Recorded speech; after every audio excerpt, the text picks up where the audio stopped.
2, 3, 4, 5, 6, 7, 8, 9, 10. Magandang tanghali, Pilipinas.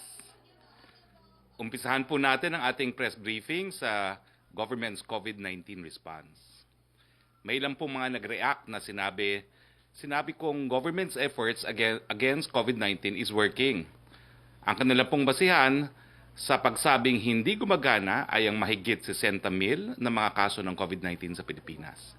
Hindi nila nakikita po kung hindi dahil sa mabilis at matapang na desisyon ng ating Presidente Rodrigo Roa Duterte ay hindi lang po 60,000 ang mga kaso ng COVID-19 ngayon sa Pilipinas.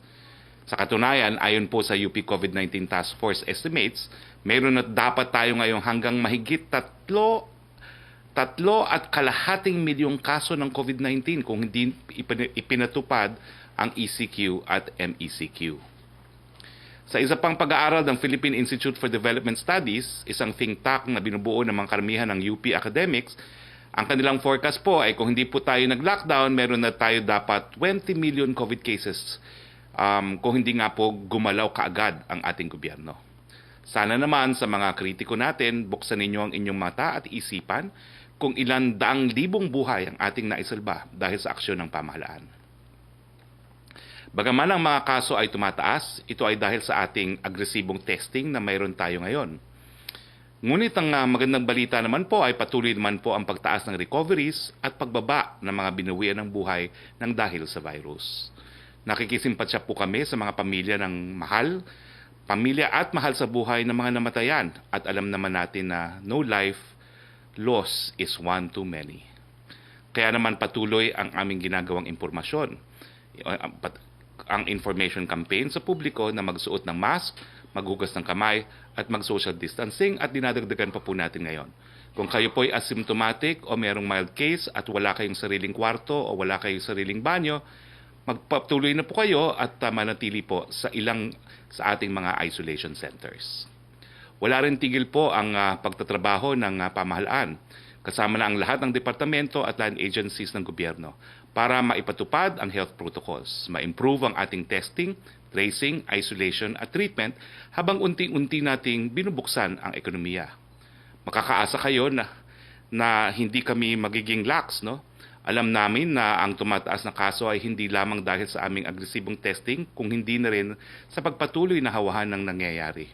Kaya naman hindi po ako magsasawa na manawagan na i-observe ang minimum health standards. Tandaan po, mask, hugas ng kamay at social distancing. Sundin po natin ang mga ito para iwas COVID-19 tayo at again, cooperate lang po tayo sa Oplan Kalinga. Hotel naman po, hotel quality pong nag-aantay sa ating mga asymptomatic at saka mga mild cases. So samantalahin nyo na po ang libreng aircon, libreng lodging, libreng wifi at meron pang graduation matapos ang 14 days of quarantine. Now, kasama rin natin po sa paglaban ng COVID-19 ang mga lokal na pamahalaan at pribadong sektor. Kaya nga, linggo-linggo po ngayon ay meron tayong panauhin mula po sa kanilang hanay. At dati-dati pa naman, talaga namang iniimbita natin regularly rin po ang pribadong sektor sa pamamagitan ng Project Art. Ngayong tanghali, maswerte po tayo at makakasama natin si Yorme, si Mayor Isko Moreno ng Manila at si Mayor Boy ng Giginto, Bulacan para pag-usapan natin kung ano mga hakbang ginagawa ng mga LGUs laban sa COVID-19. Pero pumunta muna po tayo sa balitang IATF. Inaprobahan po ng IATF ang pagpasok sa Pilipinas ng mga foreign nationals na may long-term visas simula 1 na Agosto, subject sa following conditions. Una, kailangan po may valid at existing visa sa oras ng pagpasok sa Pilipinas. Ang ibig sabihin po nito, hindi po tayo tatanggap ng new entry visa applications. Pangalawa, kailangan po ay may pre-book accredited quarantine facility ang papasok na foreign national. Pangatlo, kailangan merong pre-book COVID-19 testing provider. At panghuli, ito ay subject sa maximum capacity of inbound passengers at the port and date of entry. Tandaan po natin, prioridad po rin natin ang mga bumabalik ng mga overseas Filipinos. Ipinagbabawal ng IATF ang spectators sa lahat ng outdoor, non-contact sports at exercises sa ilalim ng General Community Quarantine or GCQ. Pinagbabawal din po ang spectators sa lahat ng indoor and outdoor non-contact sports at exercises sa ilalim ng Modified General Community Quarantine or MGCQ. Ibig sabihin, wala pa po talagang po pwedeng manood ng mga sports. Pinahihintulutan naman po ang DTI in consultation with the DOF, DILG at DOT to gradually recategorize ang mga industriyang nasa Category 4 to Category 3 as may be deemed necessary. Ang muling pagbubukas ng operasyon o paunting-unting pagtaas ng operating capacity at patuloy na operasyon ng Category 3 industries ay subject sa pagsunod sa tamang health protocols ng Department of Trade and Industry. At panghuli, pinapayagan ng DTI na maglabas ng negative list of industries na mananatiling bawal sa ilalim ng MGCQ. Ang mga establishmento na nasa negative list ay hindi pinapayagan mag-operate sa kahit anumang klaseng community quarantine. Pararating po namin sa inyo kung nabuo na po ng DTI itong negative list na ito. Pumunta naman po tayo sa ating COVID-19 updates. Meron po tayong 43,160 active COVID-19 cases ayon sa latest report ng Department of Health. Ang mga aktibong kaso, 90.1% po ang mild, 9.1% ang asymptomatic, 0.4% ang severe at 0.4% ang critical. Meron po tayong 22,465 na recoveries. Samantalang, 1,831 naman po ang sumatotal na nai-report na binawian ng buhay ng dahil sa virus. Makikita naman po natin sa susunod na infographics ang hospital beds and mechanical ventilators or COVID-19 for COVID-19 as of July 18, 2020. Makikita po natin na ang ICU beds natin, meron tayong 1,353 total beds at meron pa po tayong 712 available. Ang utilization po ng ICU beds ay 52.6%. Sa isolation beds, meron pa po tayong 5,486 available. Kaya nga po, marami pa po tayong pwedeng tanggapin sa Oplan Kalinga dahil meron pa tayong 51.6% lamang po ang ating occupancy, no? Ang available pala is 51.6%. Sa ward beds po, meron po tayong total of 3,572 total beds at meron pa po tayong 1,582 or 44.3% na available. At sa mga ventilators, meron po tayong 2,137 total units at meron pa po tayong available na 1,617 or 75.7% na available. Higit 1 milyong individual na po ang ating naisagawa na tests, PCR tests mula 67 licensed RT-PCR laboratories at 22 licensed gene expert laboratories. Sa ibang mga bagay naman po, dumating sa bansa ang may 88 labi ng OFWs mula Saudi Arabia kahapon. Sa 88 na ito po, 57 po sa kanila ay biktima ng COVID-19 na agad pinakremate. Ang lahat po ng gastos mula repatriation, cremation ng mga labi ng COVID-19 victims, transportation ay binayaran po ng ating pamahalaan. Nakikiramay po kami sa lahat ng kanilang naiwang pamilya.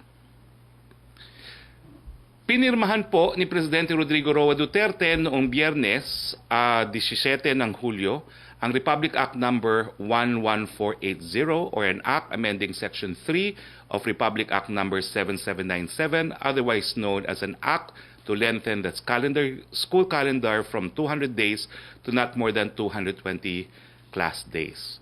Sang-ayon po sa Section 3 ng batas nito na inamendahan ng bagong batas, ang simula po ng ating pagpasok ay magsisimula ng first Monday of June but not later than the last day of August.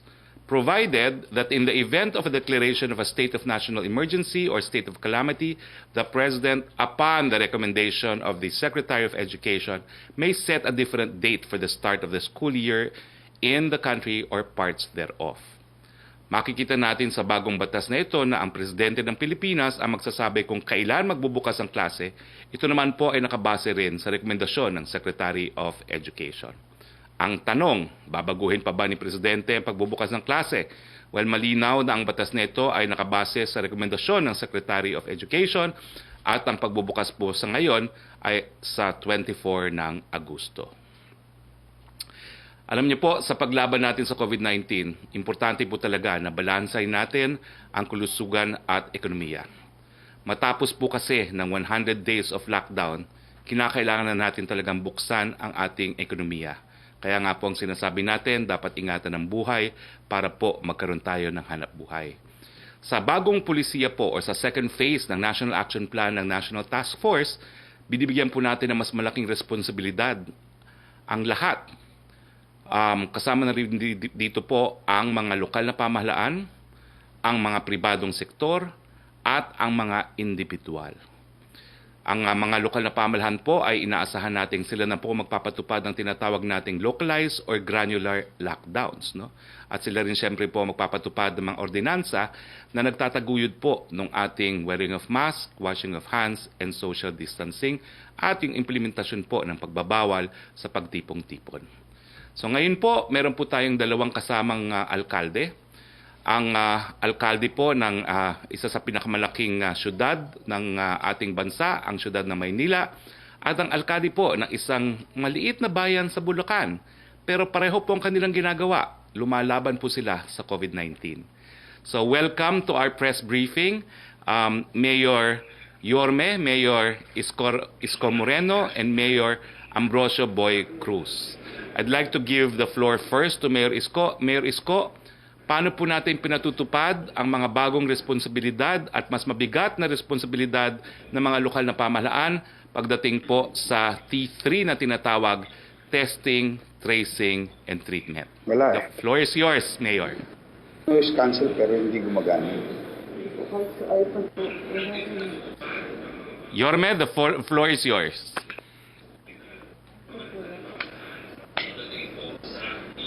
Mukhang hindi tayo naririnig ni Mayor. Mayor Boy, habang hindi natin makontak si Mayor Yorme, can you hear me? Hello? Yes. Yes. Yes. Okay. Hi. So, okay, yan na pala si Mayor Yorme. Hi, Mayor Yorme. Totoo ang sinasabi nila, magkahawig pala tayo. Anyway, ano po ang initiatives po ng siyudad ng Maynila pagdating po sa mas pinainting na treatment, tracing, at testing para sa siyudad ng Maynila?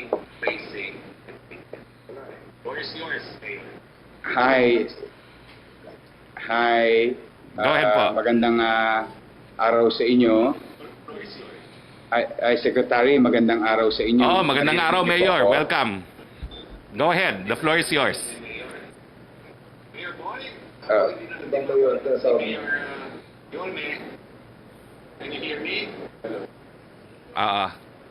Mayor, nakikita namin ang slide ng sa Quirino Grandstand po ata ito, no? Oo. Ano po itong nasa video natin ngayon?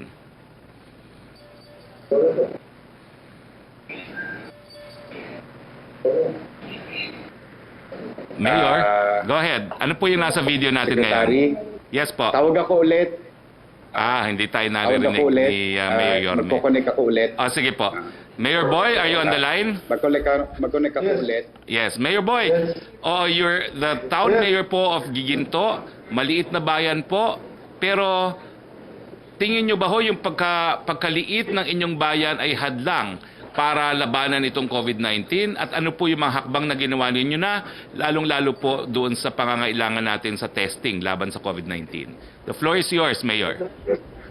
Una-una, Secretary, gusto kong ibalita yung katapos lang na inaugurasyon namin noong Friday, yung aming testing center na para po ito sa buong lalawigan ng Bulacan, hindi lang po sa bayan ng Giginto. Ang capacity po nito is 1,500 tests per day. Expandable po kami rito up to 5,000. Pero ito ho yung basic sample ng private-public partnership. Kasi po ay nakiusap kami rito sa DOS, naggamit namin yung kanilang dietary center. Katapos ng dietary center nila, kumausap po kami ng private sector mag-i-invest ng yun po. Pagkatapos kailangan ko ito is 60 million. Kaya lahat po ng mayor dito po sa buong lalawigan ng Bulacan ay nag-commit na bumili ng 30,000 tests at 2,000, kaya ho may assured sila na income na 60 million. Dahil po rito, pinakamura po yung aming magiging testing center. Dahil pagkaraniwan po, mas mahigit pa. Ang alam ko po, ang Red Cross is 3,005. Dito po sa amin is only test. Kaya po masaya po ang aming mga kababayan. Kalisabay po nito, ito po ay pinangalan namin. Doon po sa yumao naming mayor, si Mayor Johnny Villanueva. Kasi po, ito siya po nito. But this is, ako po, dahil ako po ay Pangulo ng mga punong bayan dito sa lalawigan ng Bulacan, ay yan po ang testing center. Kasama po namin si Senator Joel Villanueva na magkaroon kami ng inaugurasyon at ang aming pong mahal na gobernador, Governor Daniel Fernando. So ito po by Wednesday ay full, na po ito, operational na at malaki po ang maibibigay nito sa aming mga kababayan. Pangalawa po rito ay yung isolation center po namin ay maayos na po at ang capacity po nito is 25. Nakahanda po itong tumugon sa pangangailangan ng aming mga kababayan dito sa bayan ng Giginto. Hindi po kami tumitigil dito. Pati po ang programa po namin dito na mahigpit po namin ibagbawal. At ang ating kapulisan ay umiikot po araw-araw para mamalagi na ang aming mga kababayan ay sumusunod doon sa health protocol. Yan po yung nakikita po ninyo. Ito po yung aming kabubukas lamang na ito po yung aming isolation center para sa bayan ng Giginto. So ito po yung mga intervention na ginagawa po namin dito sa aming bayan, sa bayan ng Giginto. At natutuwa naman po ako at ang lahat ng aming kababayan ay full support, lalo na po ang aming business sector. Kaya po marami kaming napaglilingkuran at marami kaming programa na naisasagawa para hindi lamang po sa bayan ng Giginto, kundi sa buong lalawigan ng Bulacan. Maraming salamat, Mayor. Ito po ay isang perfect example ng bayanihan po dahil nagkapit-bisig ang pribadong sektor at ang iba't ibang local government units sa Bulacan, no, para magtayo ng kanilang PCR laboratory, no, na naniningil lamang ng 2,000 pesos per head. Mula po sa maliit na bayan ng Giginto, puntahan naman po natin ang isa sa pinakamalaking syudad ng Pilipinas, ang syudad ng Maynila. Mayor Yorme, good morning. Kanina po hindi tayo nagkakarinigan. Okay na po tayo ngayon. Hi, Secretary. Magandang araw sa inyo at Opo. sa mga kasamahan nating media dyan sa inyong regular update at sa ating mga manonood. Magandang araw.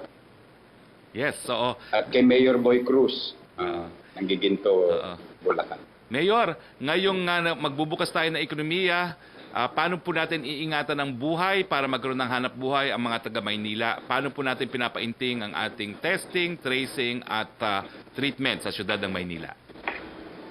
Well, ang Maynila po ay isa sa sentro ng komersyo at isa po talaga ang challenge namin ay yung bagsakan ng mga produkto ay nasa Maynila. Domestic and international, nanggagaling yung mga ibang goods sa ibang mundo, sa Maynila po bumabagsak. Kaya napakalaking hamon po talaga sa amin sa Maynila. At the same time, we really wanted to cooperate and trying to be a good neighbors to our neighboring cities in Metro. Recently, as you all know, about 2 months ago, we've been building a lot of quarantine facility in the city of Manila. We have about 12 quarantine facility and with 545 bed capacity na quarantine facility. And meron kaming dalawang kakaibang quarantine facility. Meron kaming mga buntis, quarantine facility sa buntis na may infection.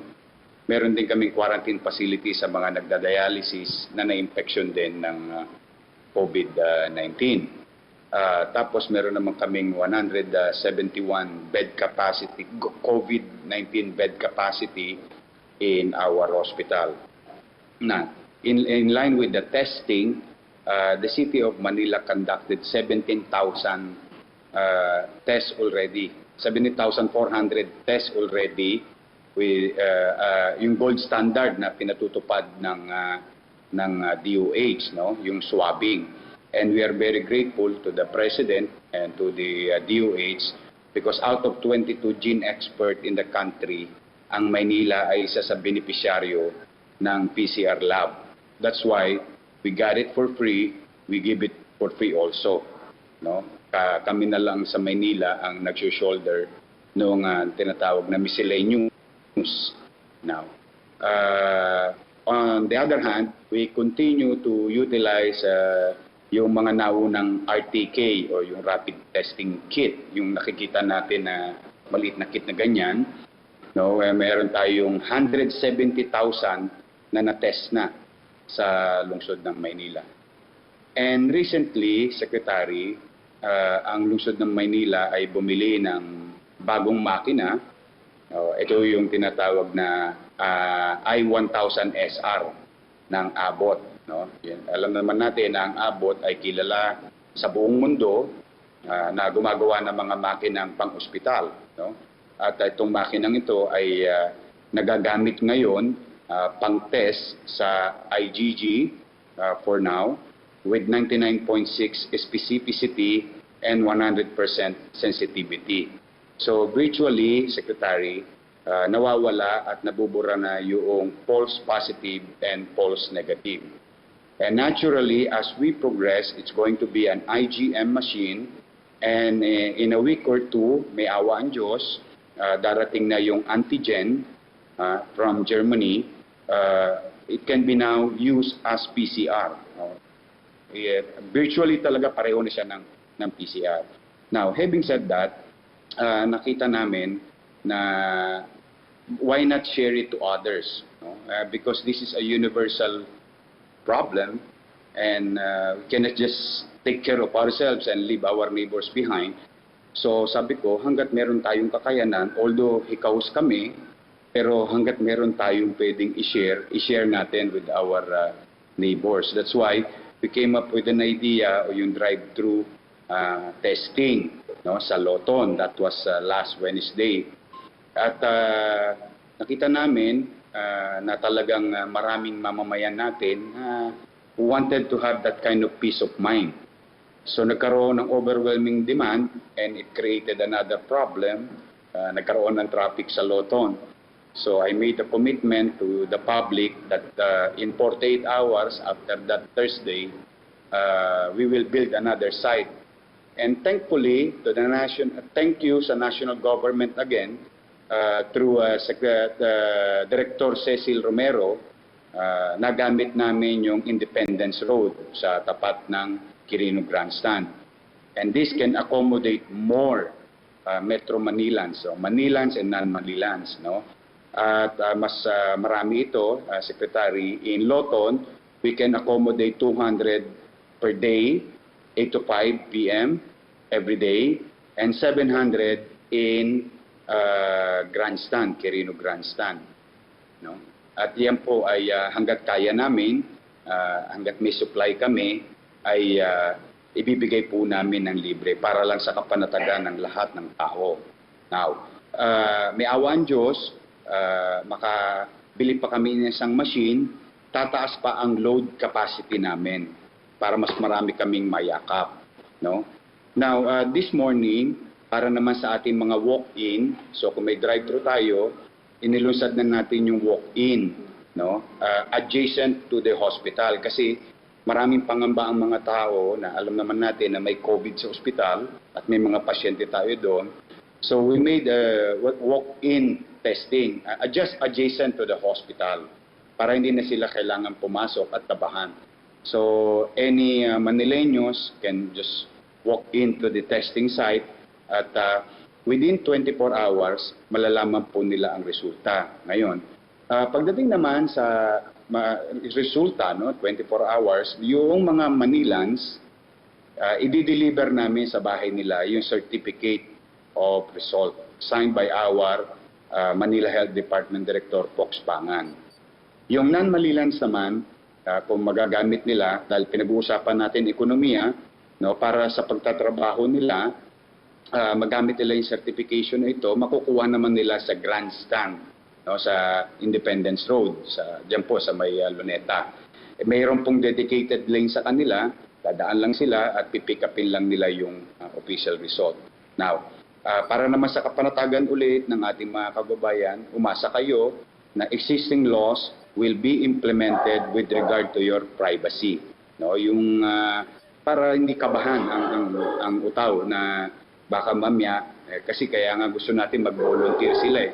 If they feel something that medyo yung symptoms ay nararamdaman nila or they were exposed or sa trabaho o wala lang, peace of mind lang. So we wanted to encourage everybody as much as possible to be tested. Now, in tracing activities naman, ang Maynila ay may 63 groups, no, na tracing groups, surveillance group. Now, ngayon in-innovate namin yung tracing approach in line with humingi kami ng tulong kay General Miranda, no, na turuan yung aming mga dagdagan ng kaalaman ng aming mga medical professional or BHW on how to properly trace further, no? Based sa kanilang karanasan sa pag-iimbestiga ng isang sitwasyon para mas mapabuti namin yung aming tracing ability. So, kung quarantine, meron tayo, COVID facility, meron tayo, PCR lab, meron tayo, mass testing, meron tayo, meron tayong virtually the same PCR lab testing, meron tayo, and tracing meron tayo. So we're just trying to do our best. This is a very challenging city with about 2.4 million nighttime population from 1.8. Kasi nalaman namin yan, Secretary, dati kasi we have a 2005 PSA data, no, about 1.8 million ang mga taga Maynila. But during the delivery of ayudas, no, at the time, we came up with 680,000 families. No, if we are going to multiply it based on PSA data, about 4 to 5 every members of the family, lalanding kami sa 2.4, and we're about 3 million daytime. Kasi naman, dito talaga pupunta ang mga tao, dadaan, magtatrabaho, maghahanap buhay. So we're trying to cope up with the challenges. But with that exposure, as of now, we have about accumulative, no, Sir Secretary, we have about 3,865 accumulative positive po yan since day one. Ngayon po, ang active cases natin as of July 19, 1,409. And we have 2,262 na nakarecover na. Kasi Mr. Secretary, kung maalala po ninyo, on the opening of these challenges, ang Maynila po nagtatagpo ng sarili niyang MIDCC, yung Manila Infectious Disease Control Center sa Santa Ana Hospital, wherein we converted our rooms, no, into a COVID center immediately on about first week of March para ma-accommodate na. Started with 4 bed capacity, 3 days thereafter it became 14, it became 33, now it's 60 bed capacity. At so far, nalulungkot po tayo at nakikiramay sa mga naulila. Meron na po tayong 194 na mga kababayan natin tagalungsod na sumakabilang buhay. No? Bagamat natutuwa po tayo na mataas po ang ating recovery rate, but as we all know, this is a dreadful virus, disease na talagang maaaring kumitil ng buhay ng ating mga kababayan, kaya kailangan talagang mag-ingat. So, ngayon naman, ang update natin sa ating drive-thru, no? Meron tayo as of Saturday, Mr. Secretary, na 1,576 na na-test. 528 non-Manilans and we have 1,048 na Manilans. At buti naman na naagapan natin, maimpormahan, yung 174 out of 1,576 na nagpositibo. Ano na po ito? Halo-halo na po ito, Secretary.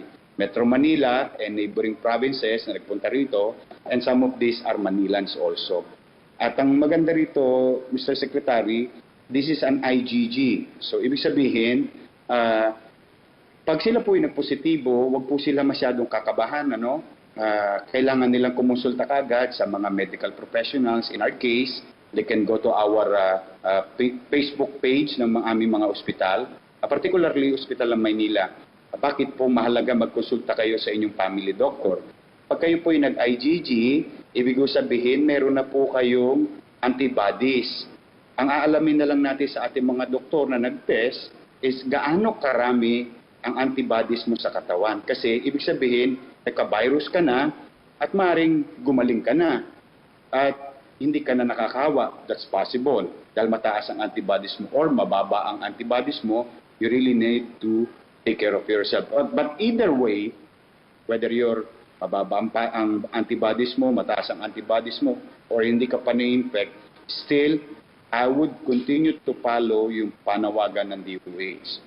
You always practice physical distancing, wash your hands, and wear mask at all time. Laging araw-araw ng pamumuhay natin. Now, these are simple protocols that is applicable and then can be done by anybody. Maraming salamat, Mayor. Mamaya po, Yorme at saka Mayor Cruz, ang tanong ko sa inyo, paano nyo po ipatutupad ang Oplan Kalinga? Pero mamaya nyo na po sagutin yan dahil napakadaming tanong po galing sa Malacañang Press Corps. Unang munang tanong kay Joyce Balancio po ng DZBB. Sir, DZMM po. Good afternoon po. DZMM pala. Apo, on Ano ba naman RA yan? Oo, mali. Sorry. Sorry, Joyce. Okay na po, Secretary. Go ahead, please. Okay na po.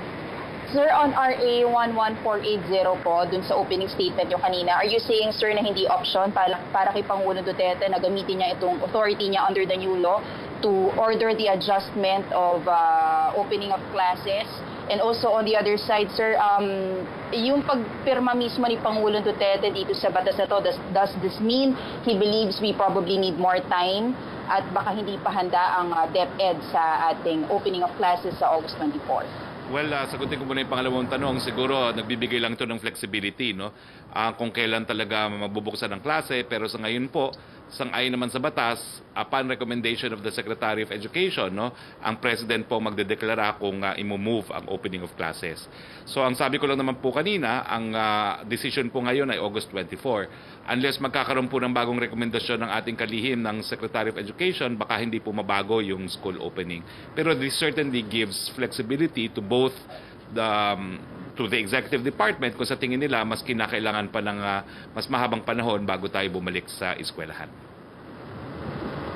Okay, panoted. Secretary, mauugong na naman po ngayon yung usapin on charter change. I believe yung League of Municipalities of the Philippines launched a signature campaign pushing for charter change. At sabi nga po ni Bayan po na Representative Carlos Zarate, he accused the President as the one behind this push dahil daw po itong charter change could include extended term limits. First, sir, what is your reaction to the accusation?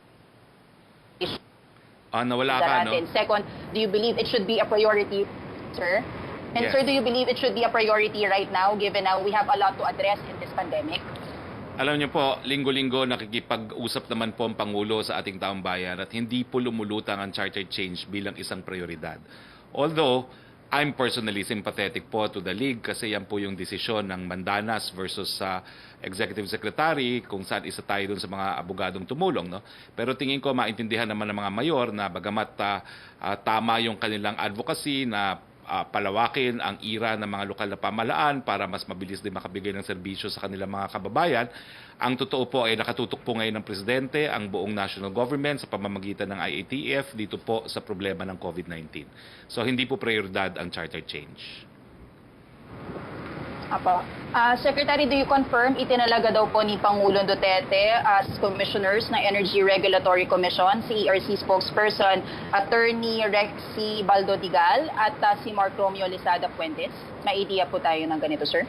Well, nagsimula po tayo at 12 p.m. As of 12 p.m., hindi ko pa po nakikita yung appointment papers. Sa amin naman po unang-unang rinirelease yan. So as soon as we get any paper from the Office of the Executive Secretary, we publish it as soon as possible. For now po, wala pa ako nakikita ang appointment papers. Okay? Thank you, Joyce. We go to you, Roque, please. Thank you po. Afternoon, Secretary Roque. From Abel de Leon, the Manila Bulletin, is online cockfighting allowed?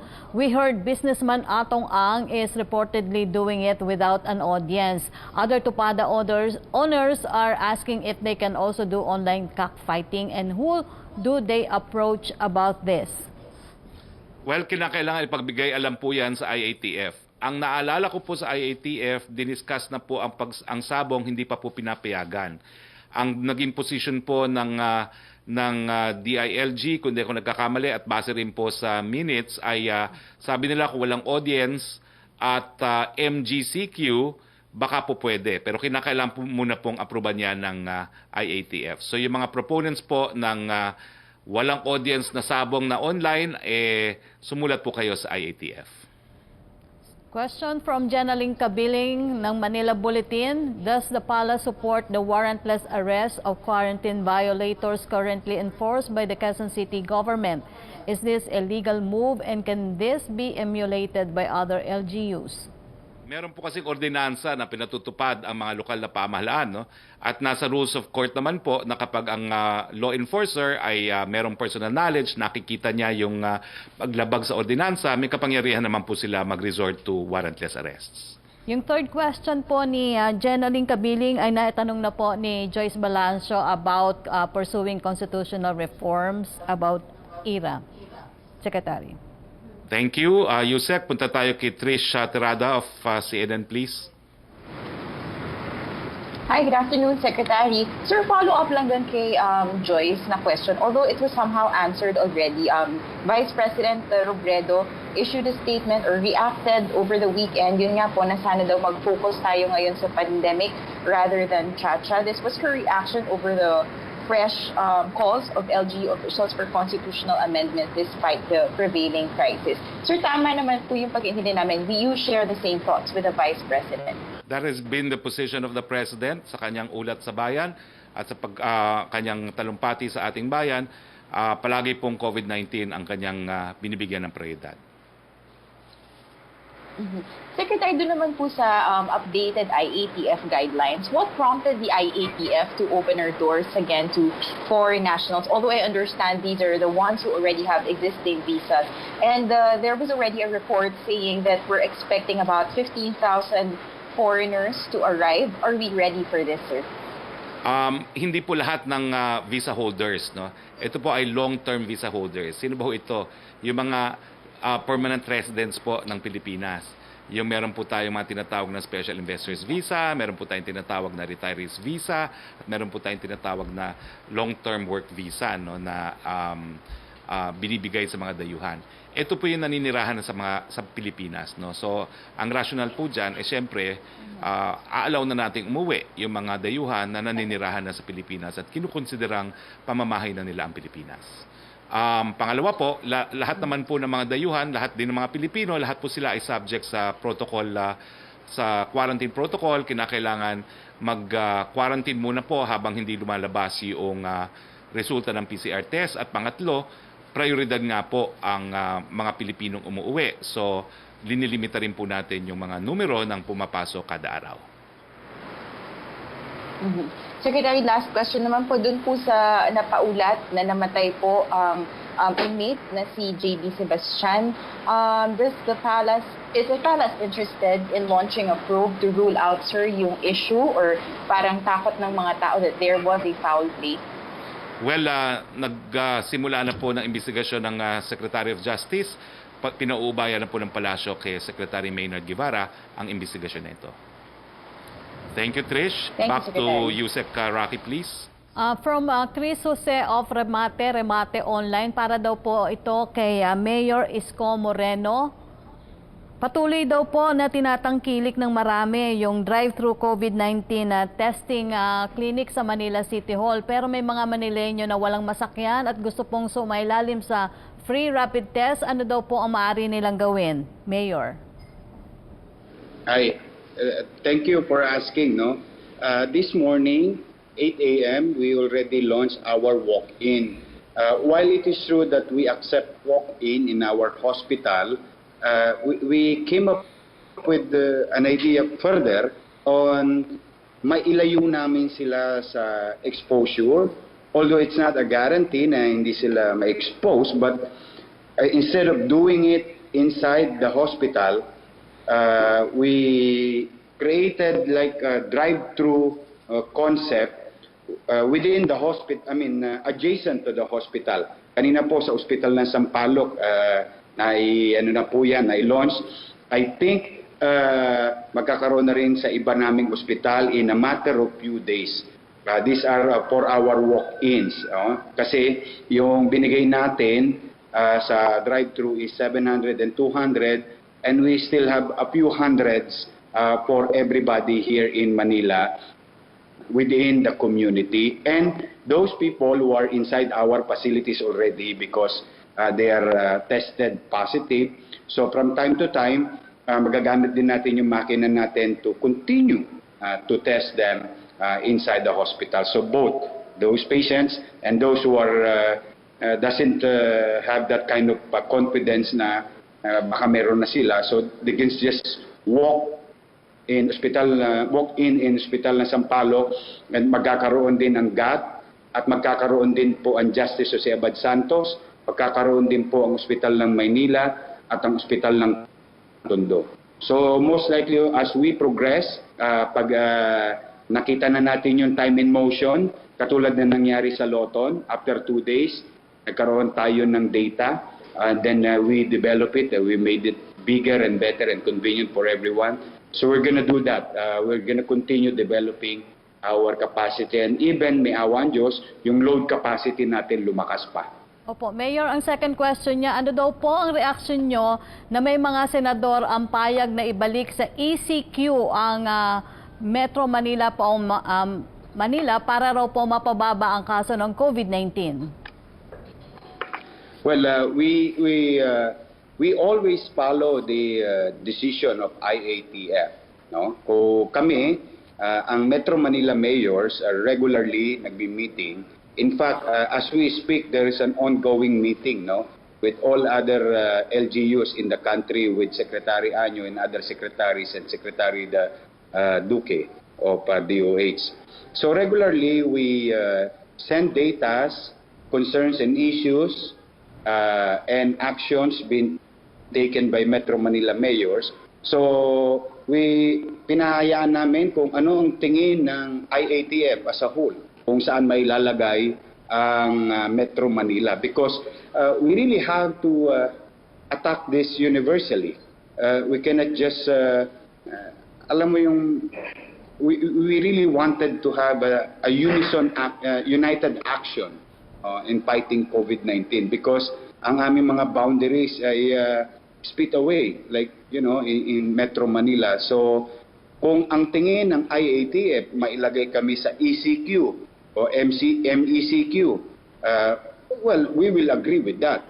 Kung sa tingin naman nila mukha namang tolerable pa itong numerong, yung paglago ng numero, at sa tingin naman nila, based on data submitted to them with regard to our capacity as every local government unit in Metro Manila, do sa aming mga medical facility, then tingin ko sila ang talaga nakakakita ng buong picture ng Metro Manila. Now, in the case of Manila, so far, yes, meron kaming COVID-19, delikado po sa Maynila, mag-iingat po kayo.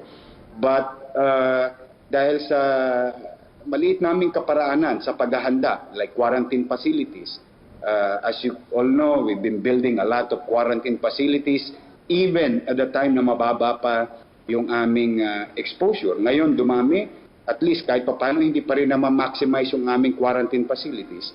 Now, pero pagdating sa ospital, meron na kaming halos nasa level of yung mapuno ang lahat ng ospital namin. So kaya kung bakit mas nagbi-build up pa kami ng maraming ways to really contain the numbers and improve our numbers, at saka yung mapababa yung exposure sa community. Opo. Salamat, Mayor. Yung pangatlong tanong po niya ay nasagot niyo na po kanina sa pamamagitan ng inyong presentation. Secretary Roque? Bago ko tawagin si Melo, Mayor Cruz, dyan po sa Giginto, paano nyo po ipapatupad ang Oplan Kalinga? Dahil ang mga kalaban po, ang mga kritiko ng Presidente, sinasabi, balik daw ang martial law at itutukahang daw at ang mga merong mild at asymptomatic. Kayo po, paano nyo po ipapatupad yung pagdadala ng mga mild and asymptomatic na walang isolation facilities sa kanilang mga bahay sa inyong mga isolation centers? Nakahanda po ang aming bayan. Unang-una po, meron na po kaming quarantine facilities. Ang capacity po nito is actually 40. Dalawa po yung lugar namin, isang 25 at saka isang 15. So kasalukuyan in coordination sa aming mga health workers, ito mga BSW namin at kapitan, kasama po yan na umiikot at closely minomonitor po namin. Kung sakali na magkaroon po ng positive, nakahanda po ang bayan ng Giginto para tugunan ang pangangailangan ng aming sakali po itong mga positive po na ito. Sino pong susundo sa kanila? Ang susundo po ang barangay po at kasama po ang aming mga health worker. Actually close monitoring po kami rito eh. Actually ang monitoring po namin kahit na po wala po yung order nito, halos by purok po. Lahat po ng purok, may naka-assign po na barangay health worker. Kasama po rito yung aming tanod, kasama po yung aming kapitan. So, close monitoring po lahat ng aming mga kapitan dito. Kaya ho mabilis, pati ang contact tracing po namin. Within 30 minutes, meron po kaming contact tracing na nagagawa at namomonitor po lahat ito. Salamat po sa paglilinaw. Next question, si Melo Acuña, Asia Daily Pacific. Magandang hapon. Magandang hapon, Secretary. Yes, Umabot na po sa 634 na Pilipino ang namatay dahil sa COVID-19 sa iba't ibang bansa. Naiuwi na ang 88 kahapon. Magkakaroon po ba ng pagbabago sa alituntunin ng ating pamahalaan tungkol sa paglabas ng ating mga kababayan patungo sa iba't ibang bansa upang maghanap buhay? Well, in fact, pinapayagan po natin ang mga Pilipinong lumabas para sa hanap buhay. Pati nga po yung mga non-essential, pinayagan na natin. Pero may mga requirements mo. No? Kasama dyan yung insurance, health insurance, at saka yung undertaking na alam niyang dangers na hinaharap niya kung pupunta siya sa lugar na mas marami pang COVID cases. No? So, hindi naman po natin binabawalan ang mga nais magtrabaho sa ibang bayan. Ang samantalang sakop po ng pagbabawal ay yung mga health workers lang po. Okay. Isang bagay pa po, mayroon po bang standard operating procedures ang pamahalaan para sa mga piitan? Saklaw ng BJMP, ng provincial governments at ng Bureau of Correction. Well, meron pong tinayong mga isolation facilities, no? Hindi lang po sa mga lokal na kulungan, kundi sa Muntinlupa, no? At binigyan pa nga ito ng tulong ng ilang mga dayuhan, no? At saka ng mga organisasyon gaya po ng ICRC.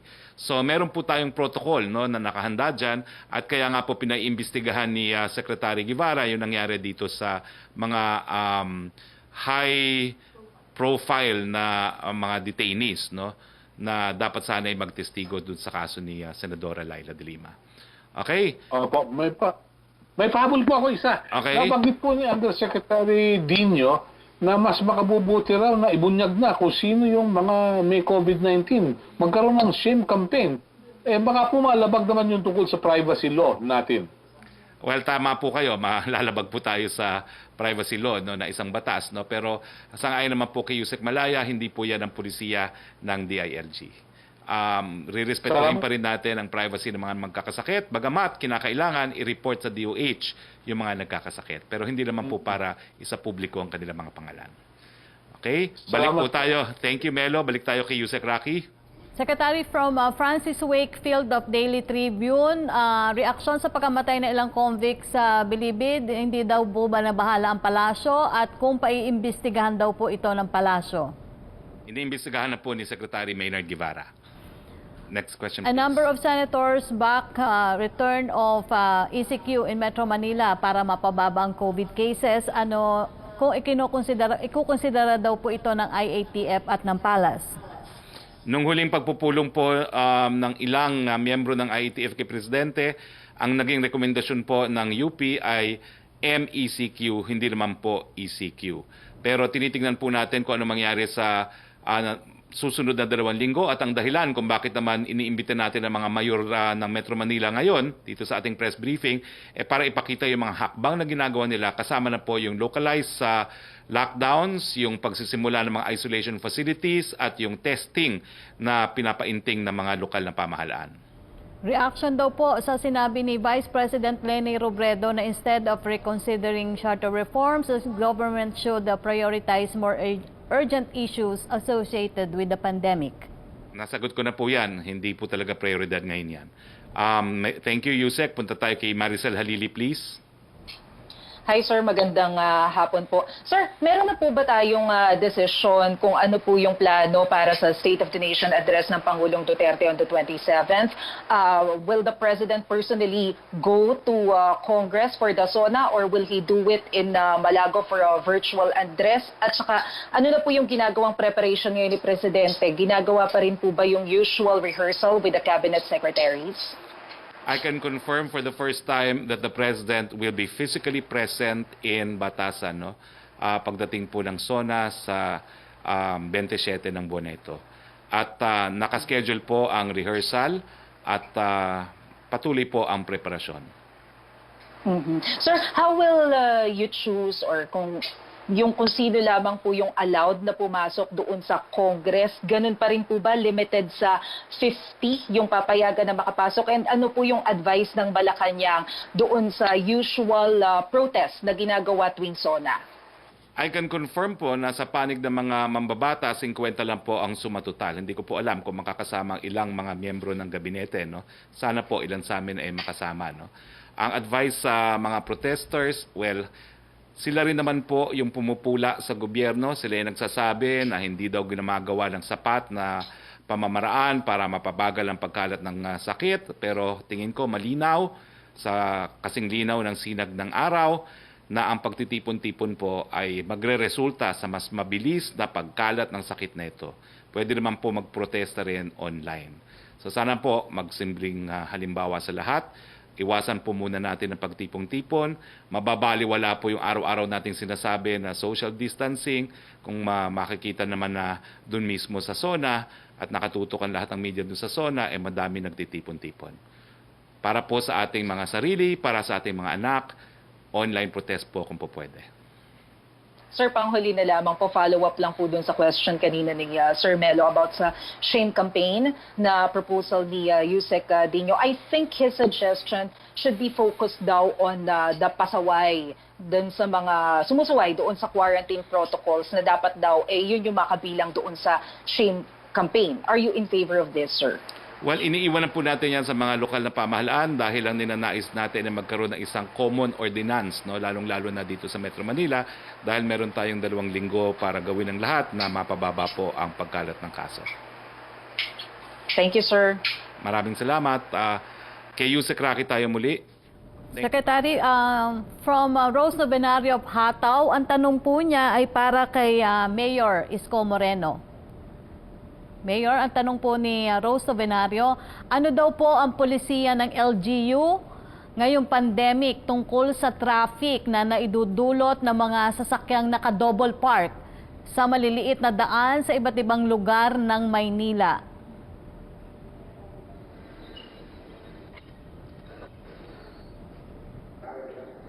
Mayor? Mayor Isko, narinig niyo po ako? Can you hear me, Mayor? Ang gagawin para sa mga naka-double park sa siyudad ng Maynila?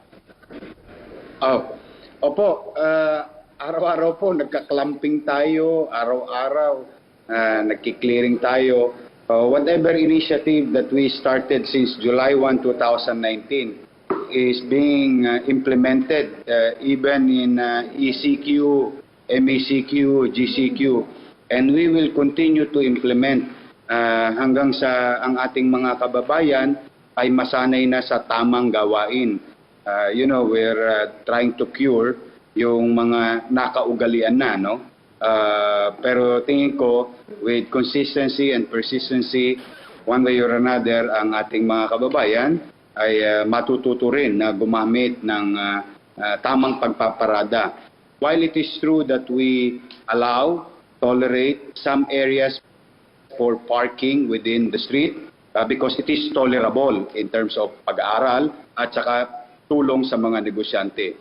But there are streets in Manila that are non-negotiable, and we will continue to clear those areas no matter what is the category of the City of Manila with regard to this pandemic.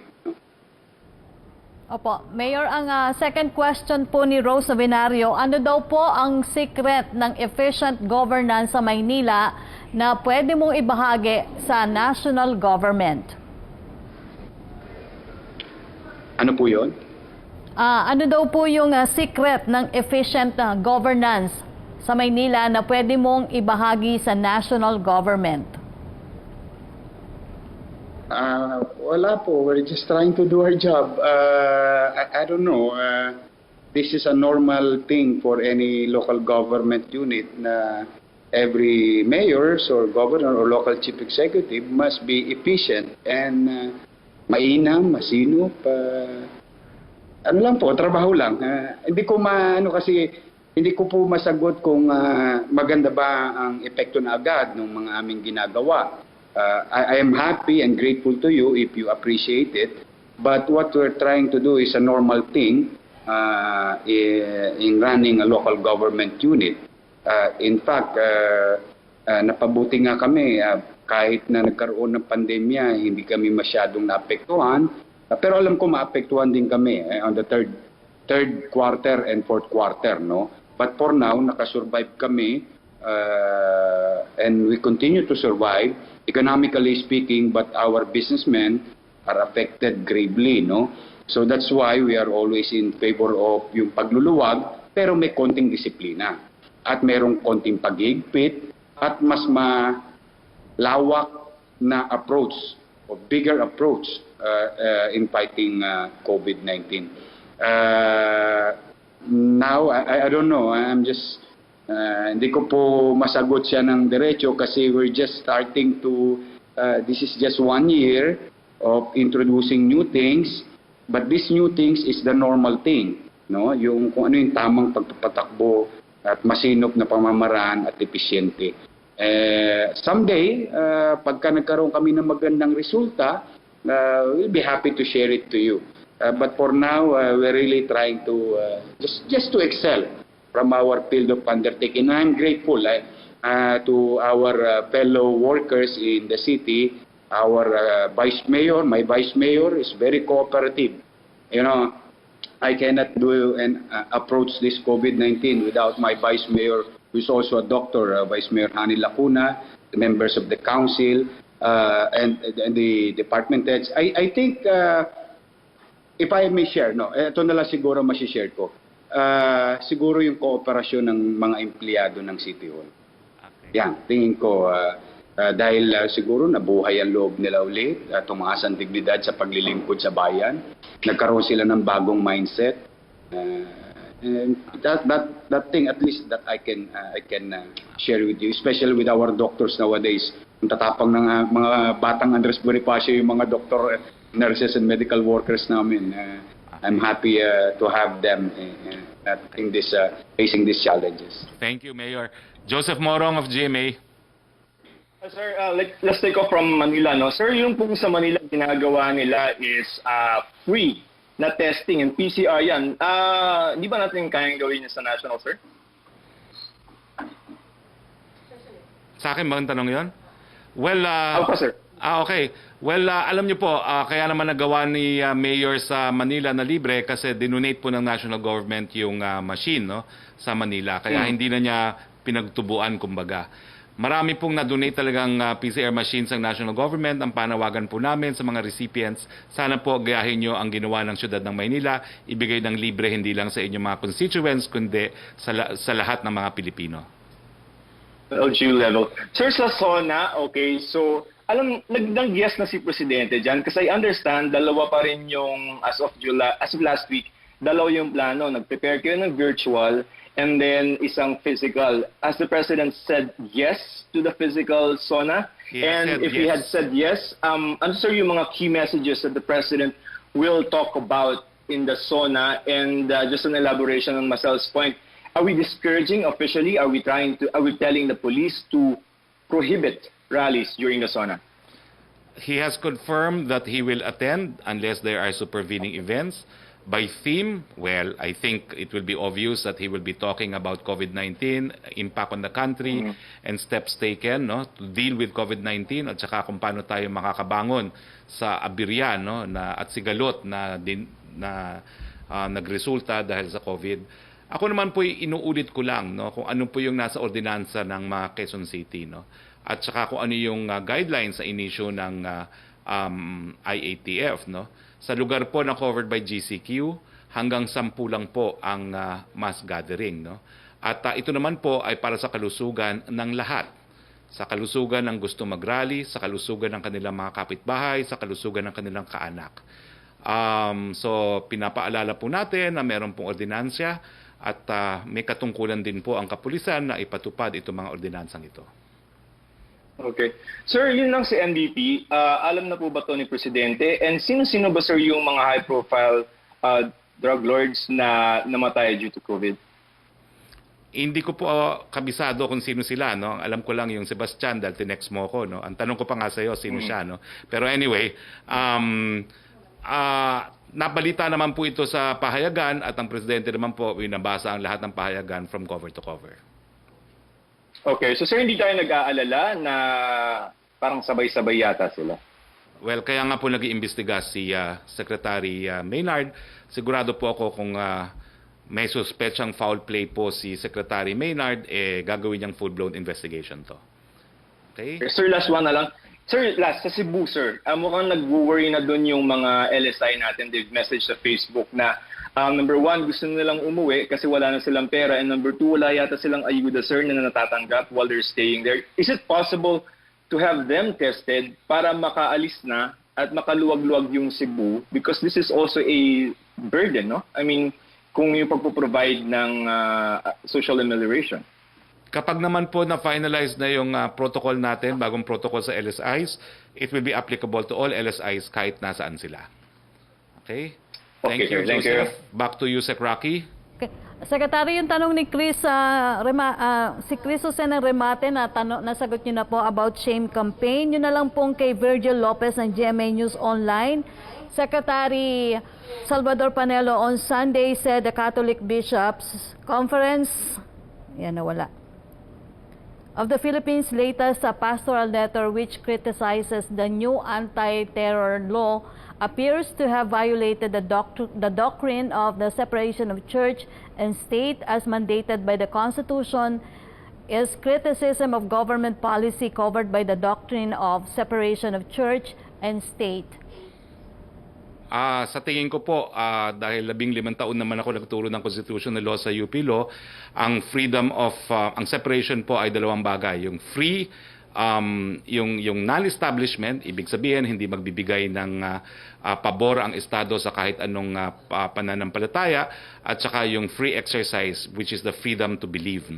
So yun lang po yung dalawang bagay na ginagarantihan ng ating saligang batas doon sa separation of church and state. Non-establishment and the freedom to believe. Yes, next question please. From Sherry Ann Torres of ABS-CBN, update daw po sa distributed second tranche ng SAP at ano po ang nakita ng palasyo na naging cause of delay sa second tranche distribution. Sabi daw po kasi ng DSWD as of July nasa 3.2 million na po pa lang ang out of the targeted 18 million family beneficiaries ang nabigyan ng second tranche ng SAP. Walang update po ay meron ng 3,371,494 beneficiaries. Ang halaga pong naibigay na ay 20.1 billion out of 100 billion pesos. Mabagal po talaga. Masasabi ko po na nabagalan din ang palasyo sa proseso ng pangalawang tranche. Maraming dahilan po ang sinasabi ng DSWD, pero tinatanggap po namin ang deklarasyon ng DSWD na hindi matatapos ang July na hindi maibibigay ang kabuuan ng ayuda maliban dun sa mga walang access sa internet. Iwan na lang po natin doon. Hanggang kailan daw po ang palugit na ibibigay ng Malacañang sa DSWD at DOLE para makumpleto ang SAP distribution sa beneficiaries nito? Ang sabi po ng DSWD hanggang katapusan lang po ng Hulyo, and the palace will hold DSWD to that. Okay. Thank you, Yusek. Pia Gutierrez, ABS-CBN. Hi, sir. Good afternoon. Sir, my questions are connected to the President's remaining years in power. So, in terms of priorities po of the Duterte administration, what will we expect from the administration in his last 2 years of office? Pwede ba ho, antayin na lang natin yung talumpati ng Presidente, kasi I'm sure that's one of the things that he will talk about, his priorities for the remaining 2 years in office. Pero are we confident po na mababalik ng Duterte administration yung binabanggit na upward trajectory na naudlot ng pandemic, and how do we expect to do that, sir? Well, we had sound fundamentals po. Napakagaling po natin ekonomiya bago tayo napeste ng COVID, at inaasahan po natin dahil patuloy pa rin naman ang pagtitiwala sa atin ng mga nagpapautang at patuloy pa rin ang suporta ng taong bayan na makakamit po natin yung sinasabing V-shaped recovery, yung mabilisang pagtaas muli ng ekonomiya matapos po yung biglang bagsak ng ating ekonomiya dahil po sa COVID. Pero sir, yung V-shaped recovery, this is upon the expectation that a vaccine will be discovered and mass administered soon. But what happens if ma-delay yung pagkakaroon ng mass vaccine against COVID-19, if it would not be available, say, in the next year, even longer than that? What will happen to our targets then? Salamat sa katanungan na yan. No? Alam niyo po, talagang hindi natin malalaman kung kailan ang bakuna, kailan ang gamot. Kaya nga po, nagdedesisyon na tayo na pag-ingatan ng ating buhay para tayo po ay maghanap buhay. Gumawa na po tayo ng mga pamamaraan na patuloy natin itaguyod ang ating hanap buhay na pinuprotektahan din ang ating kalusugan. Ganyan na po talaga ang new normal. So lahat po ng pulisiya ng gobyerno hindi naman po nakabase sa pagkakaroon ng vaccine. Ang pulisiya po natin ngayon, pag-ingatan natin ang ating katawan, pero kinakailangan isulong na ang hanap buhay. Right, Thank sir, you, Pia. Back to you, Sec. Roque, please. Secretary, from Arian Meres ng ABS-CBN Online, there is a call from journalists and media organizations for the palace to air unedited speeches of the President for transparency. What is the palace's response to this call? Ang alam ko po, inere na po ang talumpati ng Presidente. Again, wala po ako doon. So ang nakita ko po ay nakita nyo rin. Pangalawa po, alam nyo kung meron naman pong magrereklamo siguro dahil siya na-censor ang Presidente mismo. So iwan na lang po natin dyan yan. Yung second question po ni Arian, na tanong na po ni Joseph Morong about SONA, tanong na lang po ni Luel Requilman of Banat, Pilipinas. Davao Media, now that the President already signed the law na pinapayagang baguhin ang petsa ng pagsisimula ng klase sa mga public school, would this mean na ikukonsider na ng Pangulo na maurong pa ang opening ng klase mula sa August 24, considering na tumataas pa din po ang kaso ng COVID sa bansa? Well, alam niyo po, blended learning naman po ang ating isusulong, no? May proposal po na magkaroon ng face-to-face doon sa mga lugar na wala na po o maliit lang ang banta ng COVID pero wala pa pong desisyon. At sang-ayon po sa batas, ang Presidente naman po ay magdedesisyon, sang-ayon din sa rekomendasyon ng ating kalihim ng Department of Education. Yung second question po niya, sa pinakahuling hearing ng Congress with DSWD about SAP issue, naungkat po yung provision ng batas na ang household lang ang bibigyan, hindi daw po kasama ang mga single parent o mga single mother or father. Which spark various reaction from beneficiary. Tama po ba ang pagkakaintindi ng DSWD na dahil sa household na term na nasa bayanihan law, hindi nga dapat kasama ang mga single parent? Ang alam ko po, literal definition ang household. No? Sa tinatawag po naming statutory construction, kapag meron pong ginamit na salita, ang bibigyan nyo po dyan literal meaning, no? Or dictionary meaning. So we will apply the dictionary meaning of a household, iisang bahay po. From Julie Aurelio, can we get the policy's comment on the call of Representatives Marcoleta, Remulla, and Defensor for more sanctions versus ABS-CBN, such as a 1.97 trillion fine and the seizure of its 44,000 square meter headquarters on Mother Ignacia? Does the PALA support such moves? Wala po tayong komento dyan. Yan po ay individual na opinion ng ating mga mambabatas, our policymakers. We respect their views but we take no stand.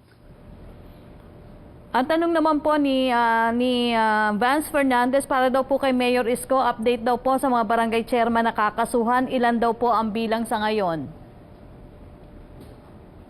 Ngayon po, meron tayong bagong kinasuhan na chairman. Nahuli po sila nagsasabong, no? At nakakuha tayo ng mga testigo na talagang naglaro sila ng sabong during the GCQ sa isang maliit na iskinita sa Tondo. At yung isa naman ho, kanina may nakita akong video na nagiinuman sa labas ng kalye, araw na araw, mga barangay officials.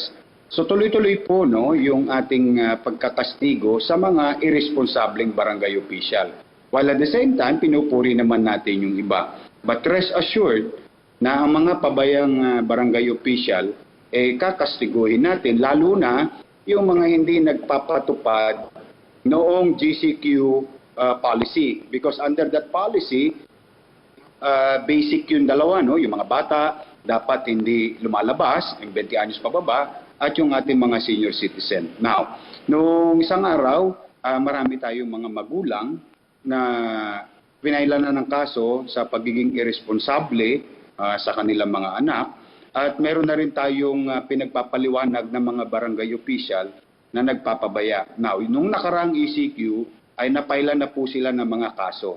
Ito pong bago ngayon sa GCQ ay minamanmanan natin yung 896 barangay and binigyan na natin ng direktiba si General Miranda, ang aming chief ng Manila Police District at lahat ng station commander to go around and utilize our mobile patrol, yung bago naming mobile patrol, na magtaboy, mag-abiso, maggabay sa bawat komunidad.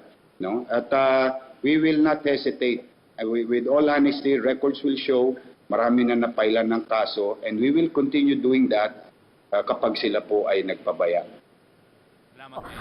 For We're Secretary... out of time, pero siguro po bilang last question kay Mayor Boy Cruz. Mayor, sa iyong pananaw bilang mayor ng Giginto, sapat ba ho ang hakbang na ginagawa ng ating gobyerno para labanan itong COVID-19? Napakaganda po ng mga suporta na binigay ng pamahalaang nasyonal at kagaya po nung 1 month na budget po namin, nagastos naman po ito ng maayos at napakinabangan ng aming mga kababayan. Ito ay kabilang doon sa paglulusad namin ang programa dito sa bayan ng Ginto. Tawag po namin dito matino at mahusay na pamamahala. Dahil po rito ay nakita ang iba yung pagunlad. Sa kasalukuyan po, ang aming nilulusad ay ang pamahalaang may malasakit at disiplina.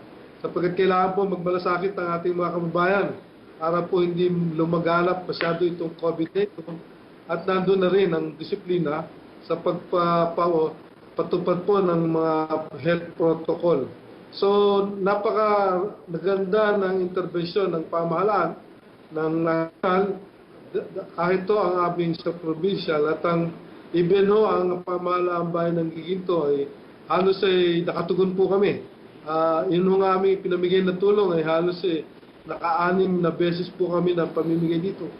At na-appreciate naman ito ng ating kababayan.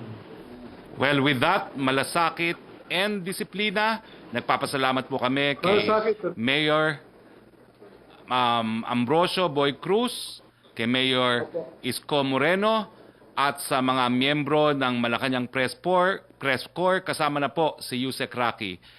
Sa ngalan po ng ating Presidente, Rodrigo Roa Duterte, ito po ang inyong spokesperson, Roque, nagsasabi, Pilipinas, ingat po tayo, let's keep safe. Magandang hapon po sa inyong lahat.